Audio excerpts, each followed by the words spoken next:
All right, my friend. All right. Ooh, How are you? I'm good. How are you? I'm doing incredible. My first warm-up question is tell me about your phone case. My phone case.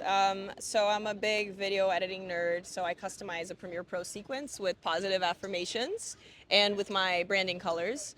So I'm Nice. looking at it every day. So the name of the sequence is Leveling Up V1. And Yeah. yeah, there's just some affirmations here. It's pretty vulnerable because anybody can just grab and read what matters to me, but I'm the one who has to look at it. So yeah, Yeah. here it is. Can you read some of them for us? Yes, money works for me. I don't work for money. God speaks through me every day. I'm magnetic. Everything happens in my favor. Thank you for the daily miracles in my life and my Birkin bag. These are a few. Yeah. Let's go. That's great. Thanks. Um, okay, we've chatted a little bit. I know a little bit about your story, but for a little more context, just moved here, interviewing 100 people. The goal is just to meet my neighbors, to understand the world through their eyes, to understand New York through their eyes. I'm calling this the Sonder Series. And the word Sonder means the realization that every random passerby has a life as vivid and complex as your own. So the feeling that we get when we nomad and we see, like, we show up in Tokyo and there's so many windows and every one of those windows is somebody living there, Yeah. that feeling is what I'm trying to encapsulate a little bit here in this first question. And the first question is, what's your story? Well, what I always say is that like what is my story looks different to me and then to other people, right? My story as me protagonist of my own life would be because I always say like I'm a side character in everyone else's life. But in my life, I am born and raised in Rio de Janeiro, Brazil.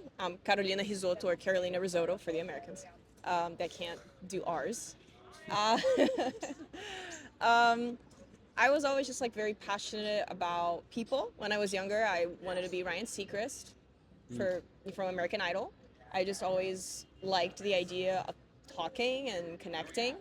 And then the past 15 years has basically been me exploring professionally many different parts of media.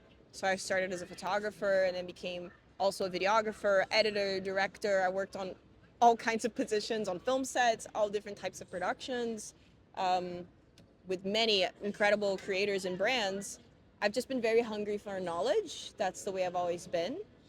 Along the way, I would say at times I lost a little bit my spark and my connection with myself because I was so hungry for experiences and for growth, and I've always treated time as so sensitive and been like, I need to take advantage of this opportunity of being in the United States because I got here 10 years ago.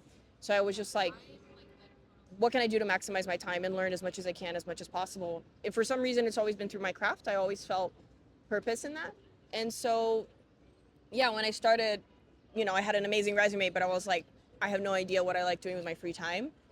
I was like, I think I need to do something for myself. So that's when I decided to travel to all the countries I have DNA from and make that docu-series. At that moment, I was living in New York City, so I left for 2.5 years. And then I lived in Paris, worked in the Olympics, interviewing athletes. Nice. And then I went to Rio, edited my documentary, released it, lived in Italy, lived in Barcelona, went back to Rio because I just love it. And now I'm in New York again. And I couldn't be happier, to be honest. It was like I learned a lot through the pain and the discomfort, and it's just, there's nothing more beautiful than that, I feel. What brings you back to New York? It's the only city I've ever felt like anything is possible and everybody's equally open to connection. Of course, sometimes you catch someone in a bad day, but there's something about being in a place where there's so much culture. I like that there's the best from all over the world here, and everyone's here because they want to be something or at least discover who they are. Maybe they not everybody has necessarily the best intentions, but at least we share that ambition. And I'm at a moment where I think I found myself as a person and as a creative, and I can come back here feeling a lot more confident and less fragile than I was before, where I was just a service provider, and now it's like I'm a person. You are a person. Yeah, I didn't That's feel true. like one. Yeah. Wow.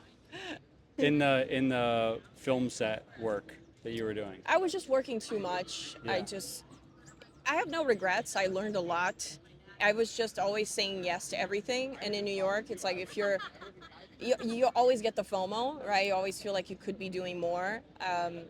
So I feel like I just embraced every opportunity, but that comes with a price, and just people don't Mm. understand that. So I didn't have a community, I didn't have friends, or at least close enough friends. Um, and yeah, so it's like it's Friday night. What are you doing? I was editing at 10 p.m. on a Friday. It was a very common reality for me, but it was a choice that I made. Um, but it was just a very lonely time. Yeah. Yeah. Yeah. What are you most excited about now in this chapter?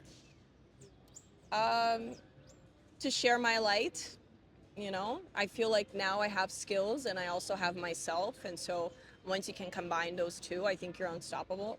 So my affirmations, to me, they're just my truth, and I just want to live them every day, and I believe in it. I don't doubt it. Every day is a great day when you believe in yourself, and I did the work to know what that looks like and to allow that to become my reality, because it was a lot of fake it until you make it, and now it's like, Mm. what does make it mean? For me to make it, it means to be at peace with your decisions, and I'm very at peace with my decisions. I think it might be that if you have to fake it to make it, then making it is like the wrong destination for you. Like, if I look into that saying, I think somebody else is defined to make it if you have to fake it to get there. Yeah, it depends what you're making it for. Are you doing it for other people, or because you think it's the right thing, or are you doing it for you? If you're doing it for you, Then you don't have to fake it. yeah. Yeah. Like I've said yes to a lot of things that I wasn't ready for. Like I think my first month living in New York City when I was 18, I ended up at Fashion Week Yeah. working, Yeah. and then I had to edit this entire video. I had very little experience editing, maybe 6 months. I said yes, of course I'm gonna do it. Hell yeah. I'll spend all the time I have to learning how to make a great video, and they liked it, and they hired me again. Yeah. So like, I I just never. There's no time or energy to doubt yourself. Is the way I feel in New York. If you are, then you're wasting your time. Like you can choose to believe in yourself or not to. Whatever you want to be a reality, it will be. So it's like, oh, I'm not enough. Okay, you're not enough. Who am I to tell you who you are, right? So I always chose to believe, yeah, I can do it, and it's just paid off every single time. So that confidence is built, right? So it's about looking at the fear and just being like, okay, you're there, that's fine, but I'm gonna do it anyway. And then eventually you're not scared of it anymore. It's all reps. Yeah, exactly. It's all reps. Second big question. What problem in the world right now means the most to you? That's a hard one because on a personal level, I think what matters to me is um, for people to stop fighting over stupid stuff. I feel like we're being manipulated every single day with social media, news. I used to work in news as well. Um, and to me, what matters is bringing people together and making them realize we all have something in common, which is why I started my interview series, trying to find deep connection with strangers, is to show not everything's about appearances. Even if someone looks insane, it's like you will have something in common with that person if you allow yourself to. And I think in the current scape of things, people, they're just so obsessed with being right that they're not willing to listen. And I'm just here like to be like, hey, it's fine to listen and it's okay to change your mind. Hmm. So that's what matters to me right now. Just try to bring people together. That's the only thing I can do in this grand scale of things. That's how I can contribute, I guess, to society. As I'm not going to be able to end hunger or anything like that, at least not now. So this is what I can do, I think. What about you? That's been an interesting pattern. I'll answer it in a second. Throughout, I've done 62 interviews now. You're the 63rd Woohoo! of people. Um, it's been a lot of people have said division. Um, Division in the world, lack of empathy, different ways of saying the same thing, which is uh, we have a hard time understanding one another. Uh, Yeah, because they're making it seem like changing your mind is something to be ashamed of. There's nothing wrong with changing your mind. I change my mind all the time. What do you mean they're making it seem like a bad thing? Well, Like just social media. society, If social someone media? says something and then they're like, oh, but you said that other thing the other day, it's like, whatever, I changed my mind. Yeah. Who cares? Like, why am I trying to fight ego to ego? It's like, yeah, I changed my mind. There's nothing wrong with that. But Right. they teach us that it's wrong or like it's something to be ashamed of. There's nothing to be ashamed of. That's why I'm always willing to be wrong. That's what I tell people. So that's why when someone tells me who they are or I say something, look, this is what I feel like happened, or like, that's not true. I'm like, okay. Like, why am I going to fight you on it? Okay. Oh, you know what? I'm wrong. That's fine. This is how I felt. Hopefully my perspective Hmm. helps. So silly. Yeah. To answer your question, I don't want to give you the answer that like I've given to everybody just because that's been my answer then.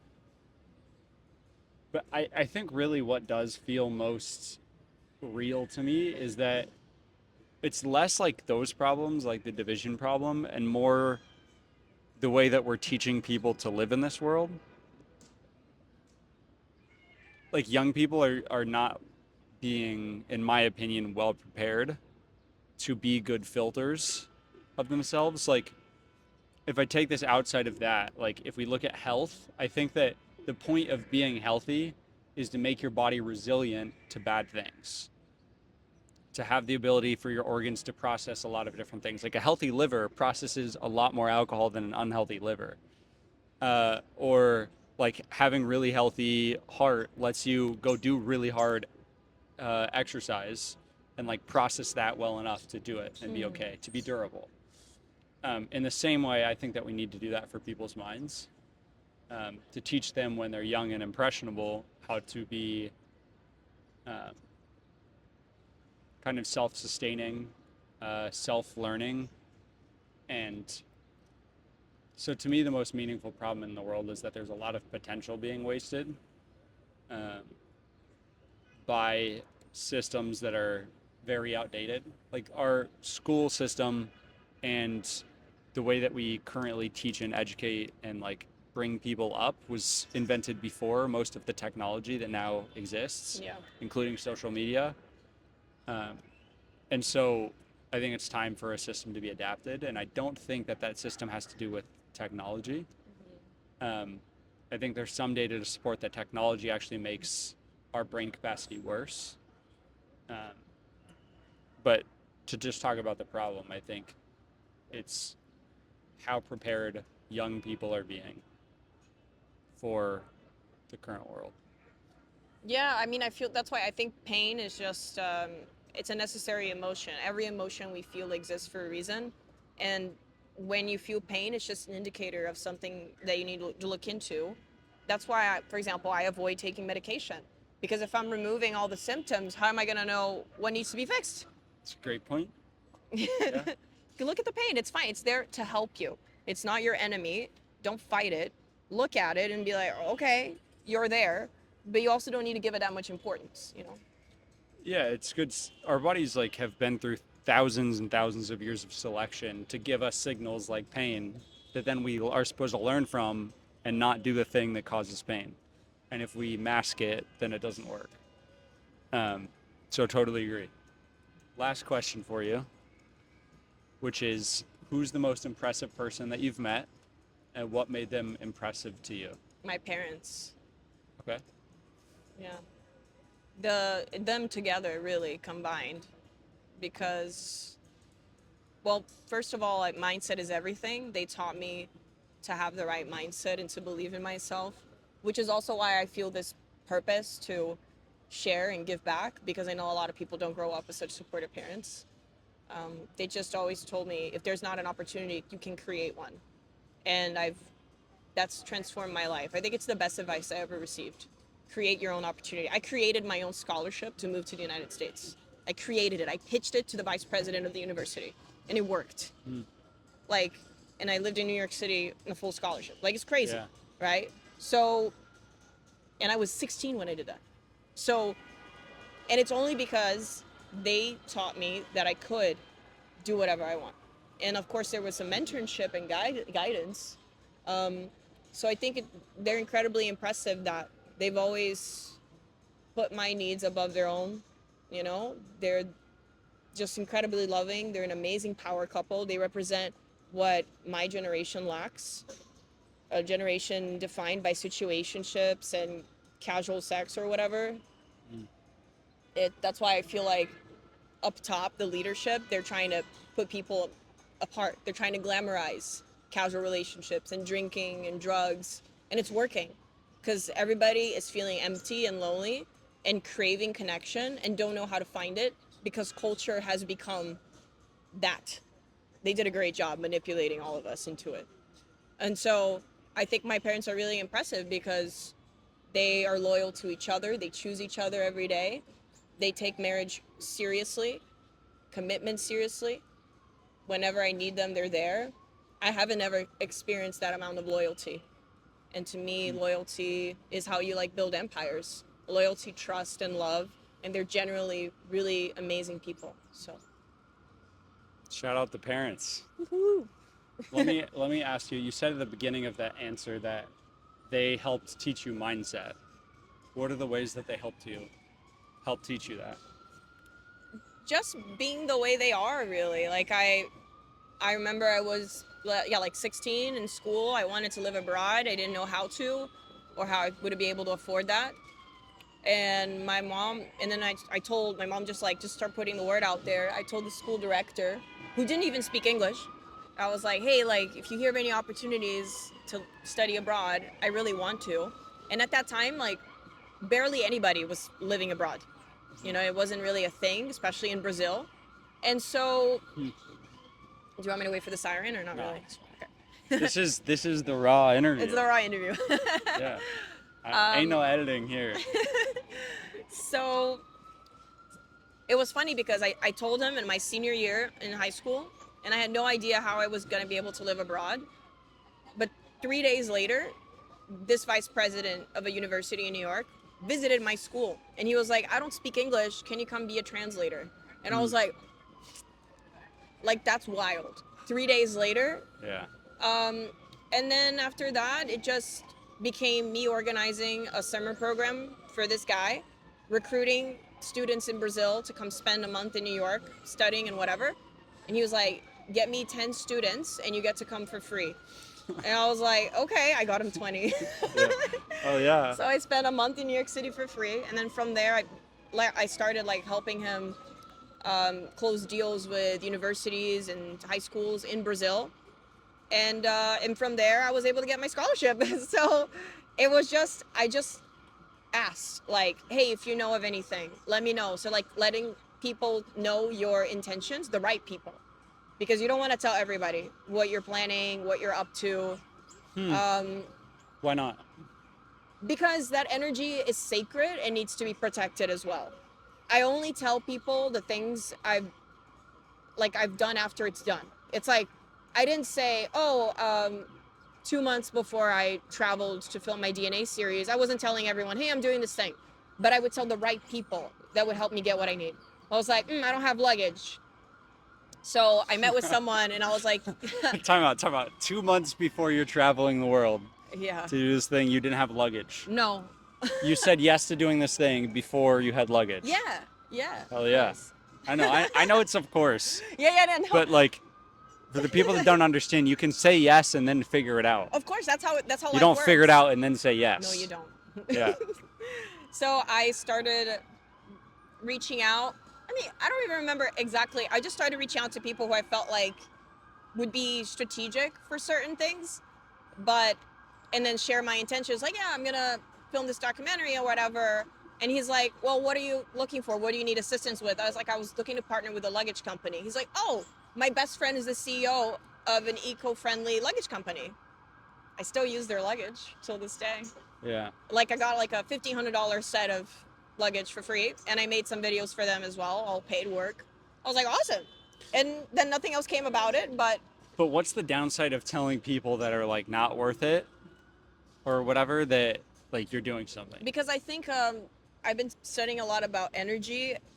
First of all, I'd rather spend my energy working on it than telling everyone. Yeah. And you trick the brain to think you're actually accomplishing something, it's but free oversharing. dopamine. Yeah. Yeah, so I just like For example, I didn't even tell my siblings and I'm really close with my siblings. I didn't even tell them I was going to start an interview series. I didn't tell anybody except people that I was like, two people that I was looking for guidance on content. I was like, I want to do this, but I'm feeling blocked here. They gave me advice. I was like, great, boom, execute, post, that's it.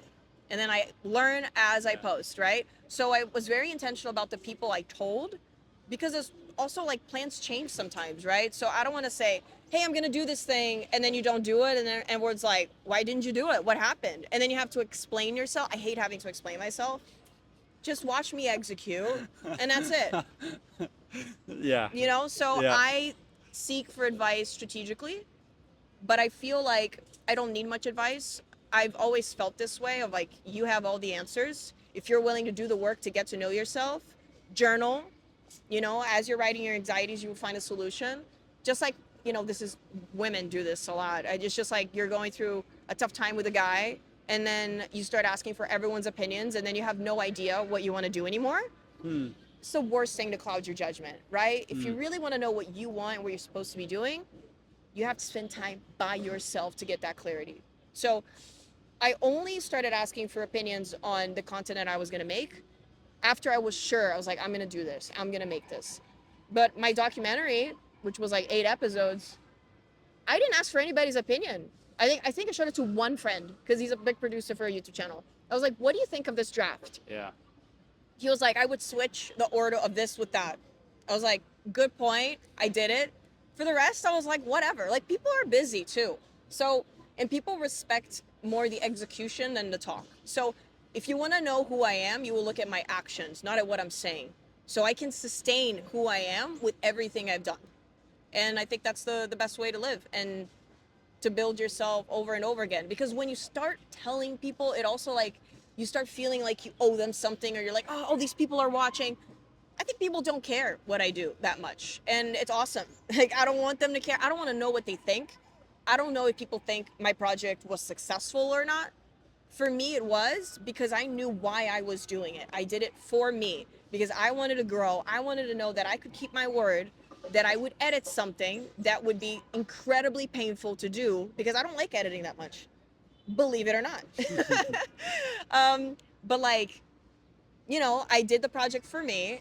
And then as a consequence, people loved it. And I even presented my project in Amsterdam, invited by Adobe. Because, and everyone was like, it's so amazing that you not only did it, but you didn't let it die in the hard drive. You just executed. You went. And Yeah. so why waste your time talking about doing the thing? Just do it. Like, start every single day. And some days it's going to be like you just staring at your notebook and nothing comes out. And it sucks and you feel like you're failing. But the thing is, success looks like failure for a big chunk of the time, which is why I do things for me as a growth of who I want to become as a person. Right? For a while, it was like, I need these skills to be able to provide quality service. And now it's like, who I am as a person is what's going to make this special, because anybody can execute. And a lot of people probably can be a better DP or a better editor because that's all they do, right? I know how to do everything, which is great. So I'm like, okay, so what do I want to specialize? What do I think makes my life special? And I'm like, it's my point of view, my vision, the amount of people I meet, my skills as a communicator, which were all developed. I used to be super anxious to go to networking events, so I would force myself to go alone. So I didn't like the people in my university. So I was like, how the hell am I going to make friends? So my friends were also much older than me. And so it was a very painful process. Like, I'm not going to lie. Like, it was always, sometimes I was like, why do I keep hurting myself? I thought I was sabotaging myself the whole time. But I always had this feeling of like, who's the person that I want to become? I didn't know what that looked like, but I knew what that felt like. And I was like, she is not that weak. She's not feeling broken because of a guy or whatever. Like, this is not it. So I just, like, whenever I would feel pain, I was like, look at it. Like, what's going on? And my dad would be like, you don't need to get out of your comfort zone all the time. And I would just tell him, Dad, it's bigger than myself. It's not about me that much, right? I need to get over this wound so I can give back. Because I'm not sacrificing all of this and being away from my family and living alone and whatever for nothing. It's like, it's to give back. So I got to fix this so I can make other people's lives so much easier. And so that gives me purpose and keeps me going. But a lot of times it was like, I know this is going to suck, but I'm going to do it anyway. and you just do it. You just focus on the task, and you go crazy sometimes, but there's no like interesting story without pain. Like pain is the core essence of everything we do. It's what inspires people. It's like you got over that. So I was like, I need to become my biggest inspiration so I can inspire other people. And now it's like it's reached a point where there's a switch of roles where for the longest time I was like meeting people and being like, wow, I was meant to meet this person, like they're so inspiring or whatever else. Yeah. And now it's reaching the point where people are coming to me. Yeah. People I've met once and they're like, I've been thinking about that thing you said. And I was Yeah. like, oh, like this has never happened before. It's always the opposite. So last year I was living in Barcelona and I wasn't really sure why for a while in terms of purpose. I just felt a calling. And then I was like, oh shit, it's because they had to meet me and not the other way around. Right? And also I had to meet some women who also made me embrace femininity again, which is a whole different topic. But I was like, holy shit, I was here because these people I had a message to give them. Yeah. Because I did the work and they need that from me. And I was like, oh my God, this is amazing. And so to me, there's nothing more magical than that, you know? Long response. Serendipity. Yeah, not everything happens in our favor and for a reason all the time. Yeah. Do you want to make the case for femininity or against femininity? No, I am pro femininity. Okay. It's a very long discussion. I was just like, for the longest time, I thought I couldn't allow myself to be feminine. And then I made this group of 5 wonderful friends in Barcelona. They were all women. It was the first all-girl group of friends I've ever had. And they just made being feminine look awesome. And then I started seeing power in embracing my femininity. And that just felt so freeing. Because for the longest time, I didn't think I was feminine or that people perceive me that way. It's probably, being in the whole male-dominated industry. I would always try to hide my body on film sets. Like, you don't want to miss any opportunity because you're a woman. And usually, if you do, it's because they're hitting on you and you're not interested. So I'm actually a master at navigating that. Yeah. I've friend zoned so many people without them realizing. Yeah. Just don't make it into a whole thing is my trick. It's Yeah. like, it's fine. They're going to try. It's part of the game. Whatever. Let them try. It's okay. Ha ha ha. Oh, you're so funny. Yeah, you can there's a way where you reject people, but it feels like a gift, or it ends feeling better than it did before. Yeah. Totally agree. That's me in a nutshell. This is your interview. That's why I'm not asking you so many questions back. But It's okay. Let's close this part of my interview with I just moved to New York City. You've lived here 3 times. What's your New York advice for me? join a co-working space. What makes that important? I mean, if you have friends and you have community here already, then you probably don't need to. But for me, having to work alone every day from different coffee shops was really bad for stability. It is not the best way to meet people. Yeah, having like a really nice community is a game changer. Yeah. Game changer. Especially around work, because it makes you consistent. Yeah, otherwise definitely make sure to don't get too caught up in work. Like, you need to find time to relax. So find a place that forces you to do that. And for me, it's been a nice gym with a sauna, because it's the only way. Like, I can't be my phone in the sauna. Yeah. So I shower. I was like, oh, nice products.